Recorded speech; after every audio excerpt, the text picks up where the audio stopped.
오늘 말씀 같이 봅니다. 사무엘상 7장 10절로부터 14절까지 말씀입니다. 구약성경 사무엘상 7장 10절로부터 14절까지 말씀 제가 봉독합니다. 사무엘이 번제를 드릴 때에 블레셋 사람이 이스라엘과 싸우려고 가까이 오매 그날에 여호와께서 블레셋 사람에게 큰 우레를 발하여 그들을 어지럽게 하시니 그들이 이스라엘 앞에 패한지라. 이스라엘 사람들이 미스바에서 나아가서 블레셋 사람들을 추격하여 벳갈 아래에 이르기까지 쳤더라. 사무엘이 돌을 취하여 미스바와 센 사이에 세워 이르되 여호와께서 여기까지 우리를 도우셨다 하고 그 이름을 에베네셀이라 하니라.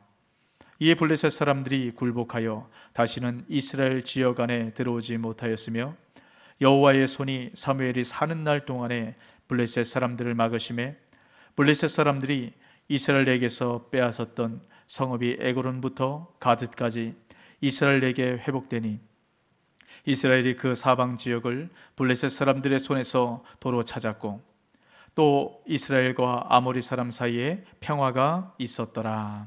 아멘. 우리 오늘은 2020년 마지막 주일 예배로 우리가 주님 앞에 드려지게 됩니다. 우리가 매년 마지막 예배를 드릴 때마다 그렇게 고백되죠. 참 올해는 다사다난했다. 일들이 많았다. 근데 여러분 2020년은 여러분 더 그랬던 것 같아요. 어떤 분이 저한테 그런 얘기를 하더라고요. 2020년은 6.25 때 난리도 난리가 아닌 그렇게 힘들고 어려운 시간들을 잘 통과했다라고 얘기를 합니다. 여러분 2020년에 힘든 시간들 통과하시느라 너무 수고하셨는데요. 여러분 각자 자신에게 또 함께 예배드리는 그 분들에게 이렇게 좀 고백해 볼까요? 수고 많으셨습니다. 네, 여러분 정말 수고 많으셨습니다. 이 수고 가운데 하나님께서 더 풍성한 은혜로 여러분 함께 하실 거예요. 네, 여러분 우리가 2020년 코로나19로 특별히 어려웠지 않습니까? 근데 이 코로나19가 아직 끝나지 않고 계속 진행 중입니다. 참 우리가 삶을 살아가다 보면 참 많은 고난과 어려운 일들을 겪게 되죠. 근데 여러분 이 고난을 우리가 두 가지 종류로 정리해 볼 수 있어요. 재앙으로서의 고난과 성숙으로서의 고난입니다. 여러분 재앙으로서의 고난은 어떤 것입니까? 우리 인류가 죄를 범했죠. 죄로 말미암아 우리 가운데 들어왔던 그 모든 재앙들, 고난들, 여러분 이것을 재앙으로서의 고난이라고 얘기를 합니다. 이 재앙으로서의 고난은 이런 파괴적이에요. 많은 것들을 파괴합니다. 저는 코로나19가 재앙으로서의 고난의 한 부분이라고 생각을 해요. 여러분 코로나19가 왜 발생했습니까? 하나님께서 우리에게 맡겨주신 이 자연들, 이 세상을 우리가 잘 다스리고 갖고 써야 되는데 인간의 탐욕을 위해서 우리 유익을 위해서 이런 무분별하게 개발하고 파괴했지 않습니까? 그 파괴의 결과를 우리가 맛보는 겁니다. 그 파괴가 여러분 우리 삶을 파괴해서 지금 우리 가운데 어려움을 주고 있지 않습니까? 여러분 또 하나의 고난, 성숙으로서의 고난. 이 성숙으로서의 고난은 우리 그리스도인들이 이런 맛보는 고난입니다. 나이 든 자녀는 부모에게 반항을 합니다. 하지만 철이 든 자녀는 부모를 이해하죠. 우리 자녀들이 언제 철이 듭니까? 보통 우리 남성들은 군대를 갔다 오고 나면 이제 그제서야 이제 철이 들기 시작하죠. 우리 여성들은 어떻습니까? 결혼해서 아이를 낳을 때, 여러분 그러고 나면 철이 듭니다. 언제 철이 든다라고 이 공통점이 뭔가요? 고난입니다. 고난. 우리가 고난을 겪고 이 고난을 통과하다 보면 그제서야 우리가 철이 들고 성숙하게 된다는 거예요. 여러분 하나님의 자녀들에게 있어서 때로 우리가 실수하고 어렵고 문제가 있다 할지라도 하나님의 자녀들에게 임하는 고난은 성숙을 위한 고난이라는 것, 여러분 이것을 기억하시길 주 이름으로 축복합니다. 그런데 우리 하나님의 자녀가 하나님의 주신 이 성숙의 시간을 재앙으로 받아들이는 순간 우리 인생이 파괴적으로 바뀝니다. 자기 파괴 시간을 갖게 돼요. 여러분 우리가 자기 파괴 시간을 갖게 되면 이것이 우리 주변에 있는 그 많은 일들, 우리 주변을 이런 파괴하게 되는 겁니다. 다시 한번 기억하십시오. 하나님의 자녀들에게 임하는 고난은 재앙이 아닙니다. 성숙이에요.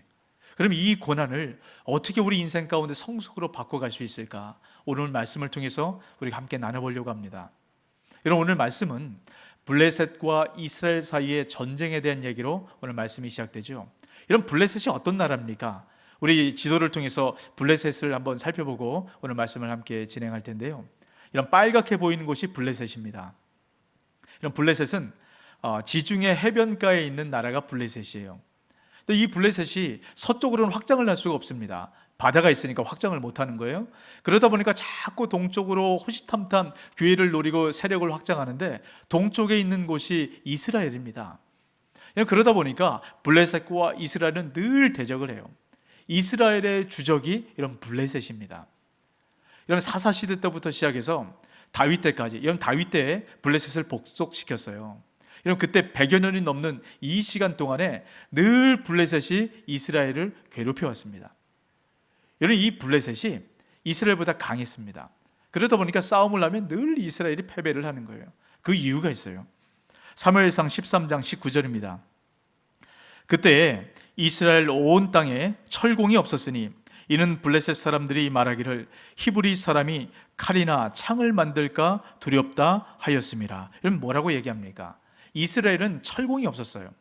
블레셋은 이미 철기 문화를 갖고 있었습니다.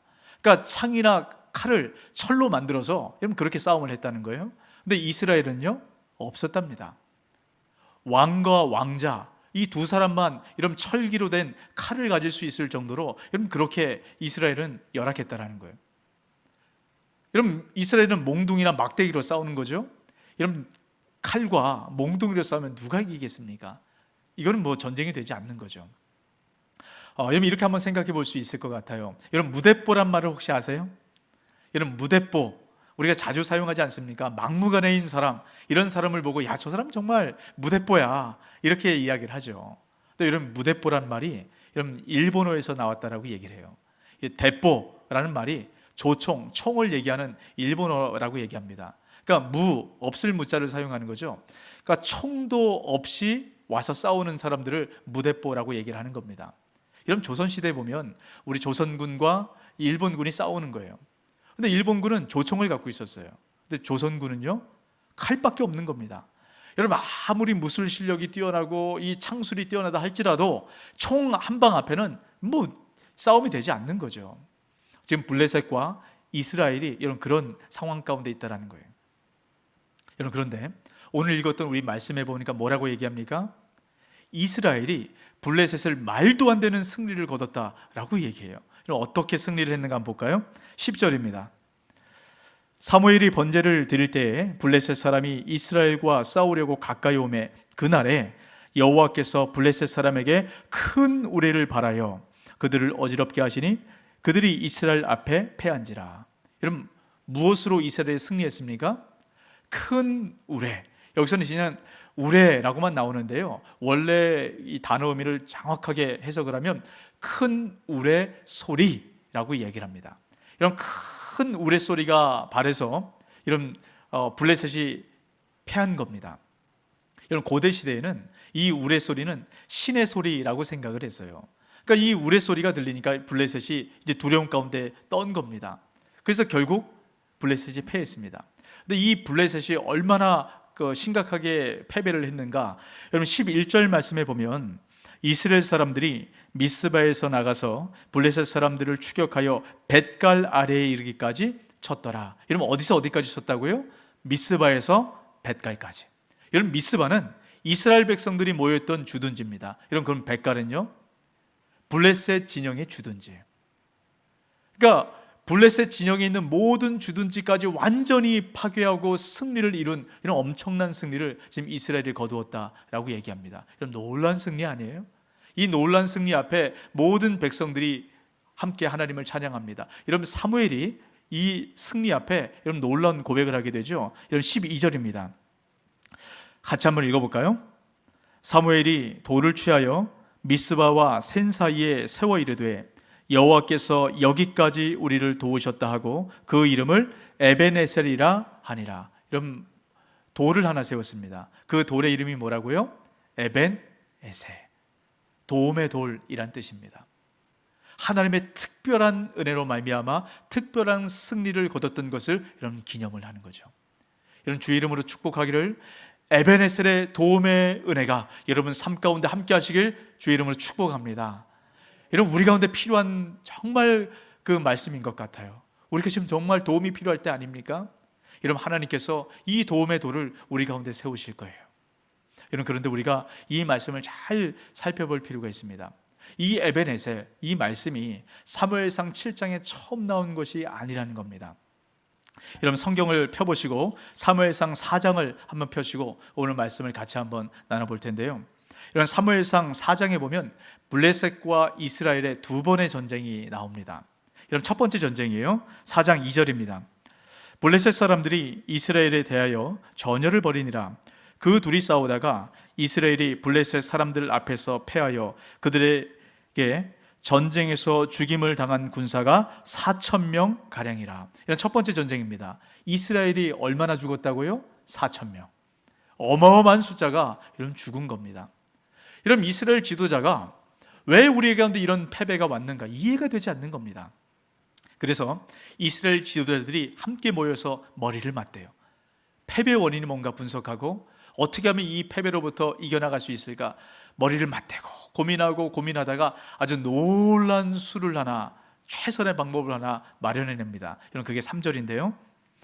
백성이 진영으로 돌아오매 이스라엘 장로들이 이르되 여호와께서 어찌하여 우리에게 오늘 블레셋 사람들 앞에 패하게 하셨는고 여호와의 언약궤를 실로에서 우리에게로 가져다가 우리 중에 있게 하여 그것으로 우리 원수들의 손에서 구원하게 하자 하니. 이런 방법이 뭡니까? 이스라엘 이 지도자들이 하나님의 언약궤를 전쟁터에 갖고 가기로 여러분 수를 만들어낸 겁니다. 여러분 이것이 얼마나 놀라운 수인지 몰라요. 여호와의 언약궤는 하나님의 임재가 있는 상징입니다. 여러분 언약궤에 어떤 능력이 있었는가? 여러분 이스라엘 역사를 보면 아주 잘 드러납니다. 이스라엘 백성들이 40년 광야 생활을 잘 마쳤어요. 그리고 하나님 말씀하신 가나안 땅으로 들어옵니다. 여러분 첫 번째 관문이 뭔가요? 요단강을 건너야 됩니다. 여러분 이때 이스라엘 백성들이 들어올 때 여러분 요단 강물이 가득 차 있었습니다. 도저히 건널 수 있는 강이 아니에요. 여러분 그때 이스라엘 백성들이 어떻게 거기를 통과합니까? 언약궤를 맨 제사장들이 발이 요단강에 닿는 순간 요단강이 끊어졌어요. 그리고 마른 땅으로 이스라엘 백성들이 건너왔습니다. 여러분 이 소식을 가나안 땅에 있었던 모든 사람들이 들었습니다. 그리고 마음이 물같이 녹아내렸다라고 얘기합니다. 여러분 이것은 있을 수가 없는 그럼 놀라운 기적이라는 거예요. 여러분 그리고 첫 번째 가나안 땅으로 들어와서 난공불락의 여리고성을 만나게 되죠. 어느 누구도 정복하지 못했던 여러분 여리고성입니다. 여러분 이 여리고성을 이스라엘 백성들이 점령해요. 어떻게 점령합니까? 여호와의 언약궤를 세우고 여리고성을 돕니다. 여러분 7째 날에 여리고성이 무너졌어요. 성벽이 무너져 내렸습니다. 여러분 이것이 바로 언약궤의 능력입니다. 여러분 이스라엘 지도자가 이것을 너무 잘 알고 있었죠. 그래서 언약궤에 얽혀있는 이 역사를 가지고 여러분 이건 모든 이스라엘 백성들이 다 아는 얘기입니다. 그래서 언약궤를 가지고 전쟁터 진중에 들어갑니다. 여러분 어땠을까요? 이스라엘 모든 백성들이 언약궤가 들어온 것을 보고 사기가 충천했습니다. 여러분 그러면서 이렇게 고백을 하죠. 사무엘상 4장 5절입니다. 여호와의 언약궤가 진영에 들어올 때 온 이스라엘이 큰 소리로 외침에 땅이 울린지라. 여러분 큰 소리를 외쳤어요. 땅이 울릴 정도로. 여러분 이 소리를 블레셋 사람들이 들었습니다. 그리고 나서 직감을 하는 거예요. 야 저들에게 신이 들어왔구나. 사무엘상 4장 7절 8절입니다. 블레셋 사람들이 두려워하여 이르되 신이 진영에 이르렀도다 하고 또 이르되 우리에게 화로다. 전날에는 이런 일이 없었도다. 우리에게 화로다. 누가 우리를 이 능한 신들의 손에서 건지리요. 그들은 광야에서 여러 가지 재앙으로 애굽인들을 친 신들이니라. 이 언약궤의 능력을 블레셋 사람들도 알았습니다. 언약궤가 그들에게 들어온 것을 아는 순간 블레셋 사기가 바닥을 쳤어요. 지금 전쟁 중입니다. 여러분 전쟁은 전략과 전술 중요합니다. 전력도 중요해요. 근데 가장 중요한 것은 사기입니다. 사기. 지금 블레셋의 사기가 바닥으로 떨어졌어요. 근데 이스라엘은요 사기가 충천합니다. 여러분 사기가 떨어진 오합지졸과 사기가 충천한 군대와 이런 싸우면 누가 이길까요? 당연히 사기가 충천한 그 군대가 이겨야 됩니다. 이런 결론이 어떤가요? 사무엘상 4장 4장 10절에서 11절입니다. 블레셋 사람들이 쳤더니 이스라엘이 패하여 각기 장막으로 도망하였고 사륙이 심히 커서 이스라엘 보병이 엎드려진 자가 3만 명이었으며 하나님의 괴는 빼앗겼고 엘리의 두 아들 홈니와 비나스는 죽임을 당하였더라. 여러분, 언약궤를 가지고 간 두 번째 전쟁입니다. 여러분, 첫 번째 전쟁 이스라엘 백성들이 4천 명이 죽었습니다. 두 번째 전쟁은 하나님의 능력과 임재가 있는 언약궤를 가지고 갔어요. 사기가 충천합니다. 얼마나 이스라엘 백성들이 죽었다고요? 3만 명이 죽었어요.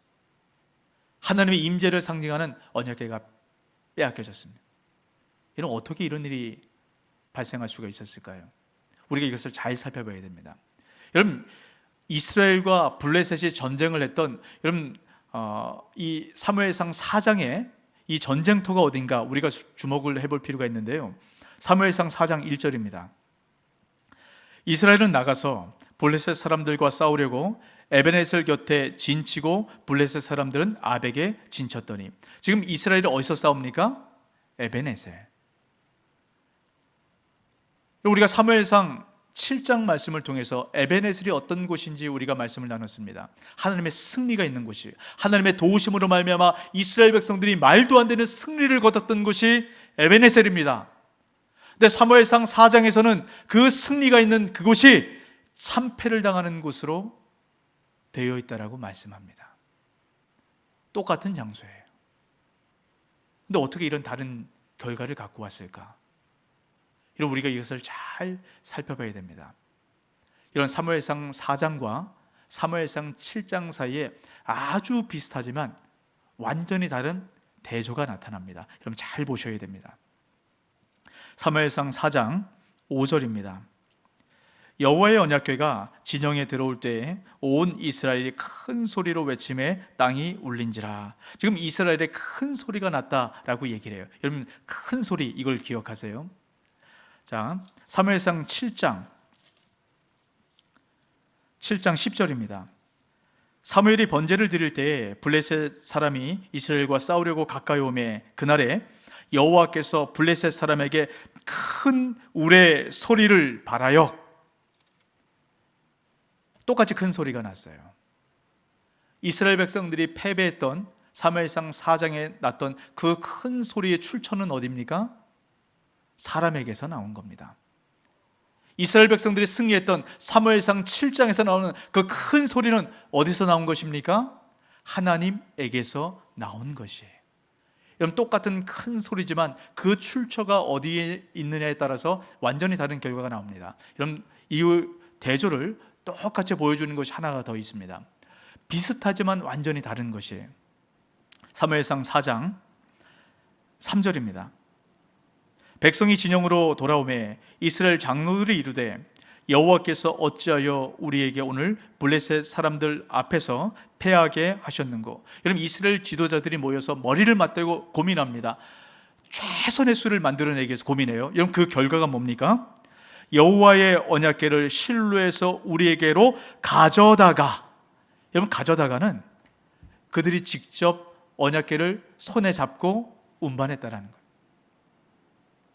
지금 이스라엘 백성들이, 이스라엘 지도자들이 하나님의 언약궤를 그들이 잡고 전쟁터로 끌고 갔습니다. 자, 사무엘상 7장 13절입니다. 이에 블레셋 사람들이 굴복하여 다시는 이스라엘 지역 안에 들어오지 못하였으니 여호와의 손이 사무엘이 사는 날 동안에 블레셋 사람들을 막으시매. 여러분 사무엘상 7장에 나타났던 하나님의 손, 여러분 사무엘상 7장에 어떻게 승리를 거둡니까? 하나님의 손이 이스라엘 백성들을 이끌어갔기 때문입니다. 여러분 이 두 차이가 보이시나요? 사무엘상 4장에서는 사람들의 손으로 하나님을 이끌어갔습니다. 결국 패배를 한 것이. 사무엘상 7장에서는 하나님의 손이 하나님의 백성들을 이끌고 갔습니다. 그때 승리가 나타나는 것이. 이런 비슷해 보입니다. 별 차이가 없는 것 같아요. 하지만 아주 작은 이 차이가 완전히 다른 결과를 만들어낸 것입니다. 사무엘상 4장에 있었던 이스라엘 백성들은 하나님을 하나님으로 섬긴 것이 아닙니다. 그들은 하나님을 부적처럼 여겼어요. 하나님을 전능한 종으로 마음껏 부린 겁니다. 그곳에는 에베네셀이라 할지라도 하나님의 은혜가 나타나지 않습니다. 제가 성탄절 때 그런 비유를 하나 드린 것이 있어요. 내리사랑이라고 말씀을 드렸죠. 할아버지들은 손주들을 너무너무 사랑합니다. 그래서 손주들이 원하는 대로 다 해줘요. 저희 아이들이 어렸을 때도 보면 저희 아버지는 그 손주들이 원하는 대로 손주들 손에 이끌려서 이리 자고 저리 다닙니다. 이런 손주들 손에 이끌려 다니면 얼마나 힘들고 피곤한지 몰라요. 그렇게 손주들 손에 이끌려서 하루를 이렇게 지내고 나면 이제 저녁에는 뭐 쓰러져서 그렇게 잠이 드실 정도로 그렇게 힘듭니다. 근데 손주들 손에 이끌려서 그렇게 다니세요. 그만큼 손주들이 예쁜 겁니다. 이런 말이 있어요. 손주들 귀엽다고 하면 오냐 하면 할아버지 상투 잡는다. 여러분, 이 말이 어떤 그 유머로 글을 적어놓은 제 글을 본 적이 있는데요. 할아버지들이 손주들을 너무 예뻐하고 사랑하잖아요. 그러니까 손주들 원하는 대로 다 해줍니다. 근데 어느 날 이 할아버지의 상투를 손주가 잡은 겁니다. 이 상투는 어떻게 보면 그 사람의 정체성을 이야기를 하거든요. 절대로 이 상투를 이 조선시대의 어르신들은 자르질 않습니다. 근데 이 손주가 잡는 거예요. 할아버지가 화가 났습니다. 이것만큼은 못 참겠다. 아무리 예쁜 손주라도요. 네, 이놈! 어디 할아버지의 상투를 잡아? 하고 이제 손주에게 얘기를 했어요. 그럼 이제 손주가 그걸 보고 이제 겁을 먹고 이제 잘못했다고 해야 되잖아요. 손주가 이렇게 이야기를 한 겁니다. 이놈 보소. 어제랑 완전히 다르네. 여러분, 오냐 하면 결국 할아버지의 상투를 잡는 거죠. 여러분, 이스라엘 백성들이 지금 딱 이런 격입니다. 하나님께서 늘 은혜를 베풀어 주셨어요. 늘 그들을 이끌어 가셨습니다. 그들이 원하는 대로 은혜를 베풀어 주셨어요. 은혜가 반복되니까 권리로 착각을 하는 겁니다. 여러분, 은혜가 권리로 하는 순간 우리 인생 가운데 감사가 사라지는 것이죠. 여러분, 인본주의, 하나님을 내 마음대로, 내 생각대로, 내 틀 안에 가두는 순간 여러분, 우리 삶에는 하나님의 은혜가 사라지기 시작합니다. 감사가 사라지고 기쁨이 사라지기 시작해요. 하나님께서 성숙으로 주신 이 고난이 재앙처럼 보이기 시작한다는 것입니다.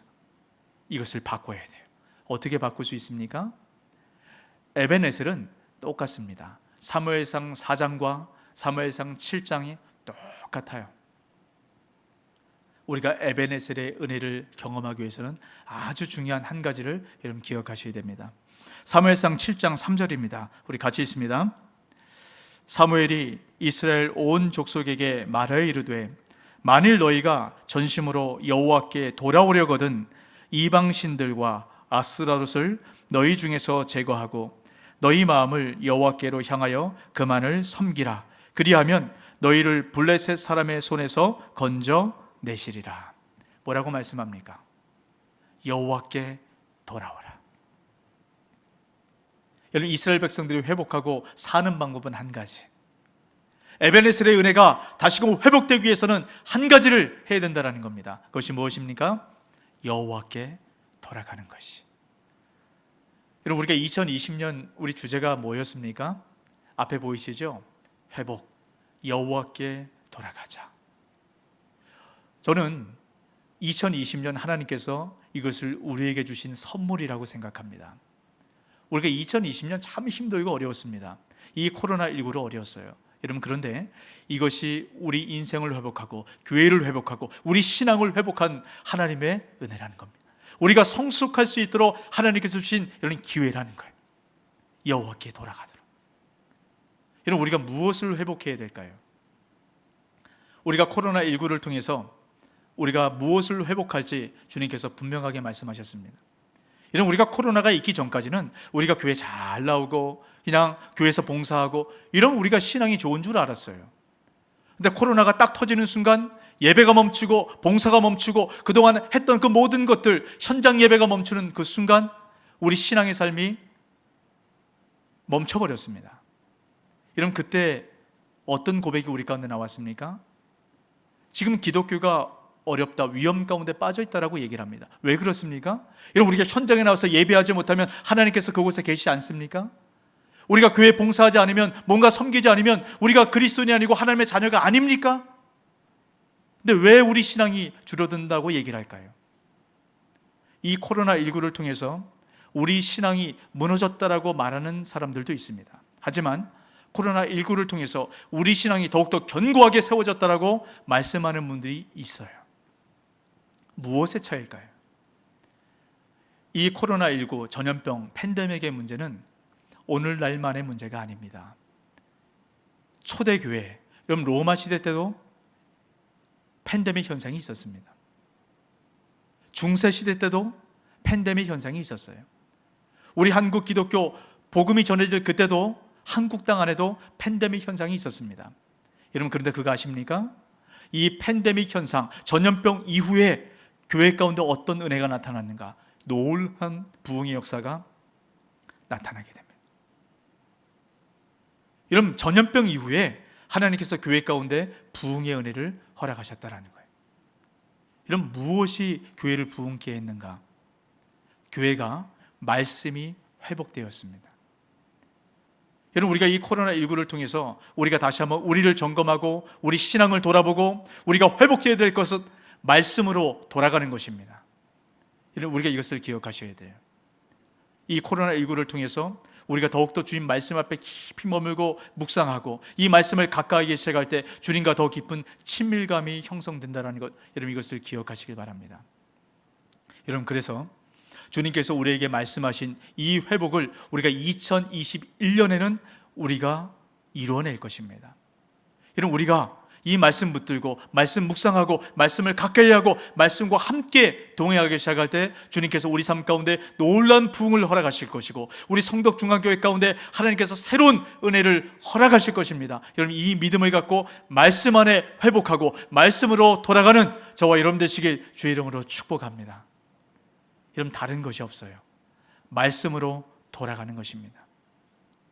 우리가 조금 전에 말씀을 통해 살펴보았지요. 사람의 머리를 아무리 맞대도 결국 사람의 머리에서 나오는 것은 하나님으로부터 멀어지는 것입니다. 사람의 경험, 사람의 말, 이것 따라가지 마십시오. 이런 말씀 따라가세요. 말씀 따라가기 시작할 때 여러분 사업장 가운데 어떤 부흥을 주시는가, 여러분 가정 가운데 하나님 어떻게 회복하시는가, 우리 교회 가운데 어떤 부흥을 주시는가, 여러분 기대하고 소망하시길 주의 이름으로 축복합니다. 여러분 우리가 다른 어떤 것도 이 말씀 앞에 앞서서는 안 돼요. 우리가 이 코로나19를 통해서 주님께서 우리에게 회복하시라고 주신 여러분 그것 또 한 가지가 있습니다. 공동체성을 회복하는 거예요. 이런 우리가 착각하고 있었던 것이 한 가지가 있습니다. 신앙은 개인이 하는 거지. 이런 구원은 개인이 받는 것 맞습니다. 그럼에도 신앙생활은 공동체가 함께 하는 것이에요. 이런 성경은 어느 곳을 살펴봐도 혼자 신앙생활을 하는 곳은 없습니다. 공동체가 함께 세워져서 신앙생활을 해야 된다고 말씀합니다. 여러분 우리가 회복해야 될 것은 이 교회의 공동체성이에요. 이런 무엇으로 교회의 공동체성을 회복할 수 있겠습니까? 그래서 우리가 가정교회, 목장교회를 다시금 든든하게 회복하고 강화를 하는 겁니다. 여러분 목자들이 얼마나 수고가 많으신지 몰라요. 우리가 코로나19를 통해서 우리가 목장으로 지금 잘 모여지지 못하고 있습니다. 여러분 이것은 코로나가 못 모이도록 한 것이 아니에요. 목장 안에 은혜가 있으면 어떤 방법으로든 우리가 모여지게 됩니다. 여러분 목자들이 너무너무 힘들어요. 여러분 이 목장을 세워가는 것, 공동체를 세워가는 것 혼자 합니까? 아닙니다. 함께 만들어가는 거예요. 근데 목자들의 얘기를 듣다 보면 너무 힘들다는 겁니다. 여러분 힘든 이유가 뭔지 아세요? 섬기는 것, 베푸는 것, 이게 힘든 게 아닙니다. 목장원들이 함께 따라오질 않는다는 거예요. 반응을 하지 않는다는 겁니다. 문자를 보내고 연락을 해도 여러분 답글이 없다라는 거예요. 여러분 이것은 무례한 겁니다. 여러분 기독교는 무례한 종교가 아니에요. 하나님은 질서의 하나님이십니다. 여러분 다시 한번 잘 기억하시길 바랍니다. 여러분 섬김과 베품을 통해서 이런 목자들이 연락하시면 최소한 그 목자들의 반응을 해주셔야 돼요. 제 교육자들에게 얘기를 들어봐도 그래요. 성도님들에게 연락하면 연락을 안 하시는 분이 많다라는 겁니다. 여러분 가장 기본적인 것, 여러분 우리가 함께 공동체를 세워가는 것은 우리가 함께 만들어가는 겁니다. 어떤 누구 몇 사람을 통해서 만들어가는 것이 아니에요. 공동체가 살아야 함께 사는 겁니다. 주님께서 이 코로나를 통해서 공동체가 얼마나 중요한 것인가 이런 말씀해 주신 겁니다. 이걸 잊어버려서는 안 돼요. 그리고 우리가 이 교회 공동체 안에 참 힘들고 어려우신 분들이 있습니다. 이 코로나19, 여러분 지금 이제 5인 이상 모이지 못하지 않습니까? 그러다 보니까 식당을 운영하거나 사업을 하시는 분들 이런 많이 어려워요.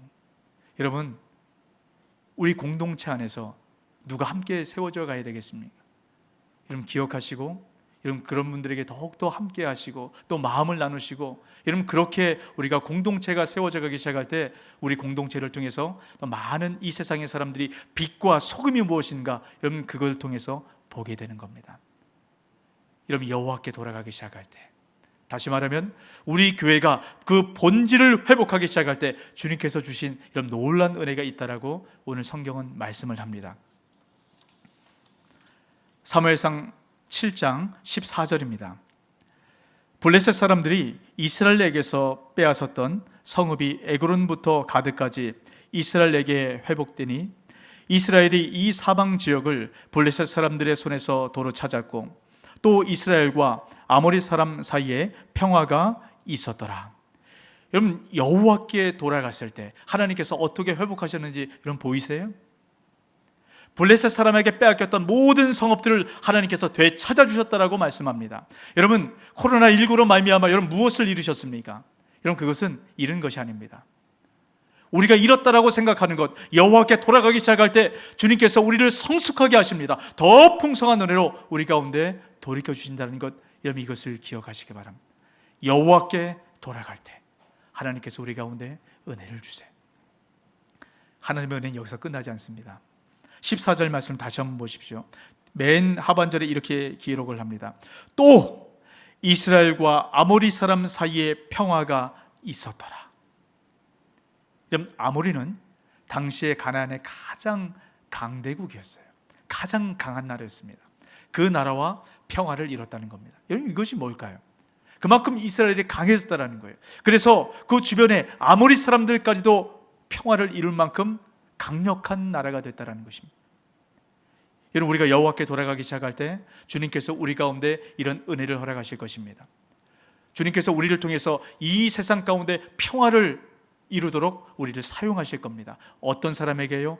여호와께 돌아가기 시작할 때. 우리가 2020년 마무리하는 시점 가운데 있습니다. 2020년 한번 돌아보세요. 하나님께서 어떤 은혜를 베풀어 주셨습니까? 참 힘들고 참 어렵고 정말 눈물 아니면 통과할 수 없었던 이런 그 시간들이 있었습니다. 그런데 어떻습니까? 통과했어요. 여기까지 왔습니다. 지금까지 주님께서 우리를 인도하셨습니다.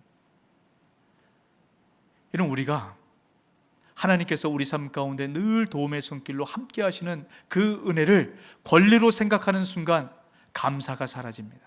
기쁨이 사라져요. 그런데 모든 순간 우리가 살아 숨쉬는 그 순간 이것이 하나님의 은혜임을 고백하는 순간 하나님께서 허락하신 그 고난이 감사와 기쁨으로 바뀌어지게 됩니다. 그리고 그제서야 여호와께 돌아가게 돼요. 여러분 그럴 때 주님께서 회복하시는 놀랍고 풍성한 은혜, 이런 2021년 맛보아 누리는 저와 여러분 되시길 주의 이름으로 축복합니다. 아멘.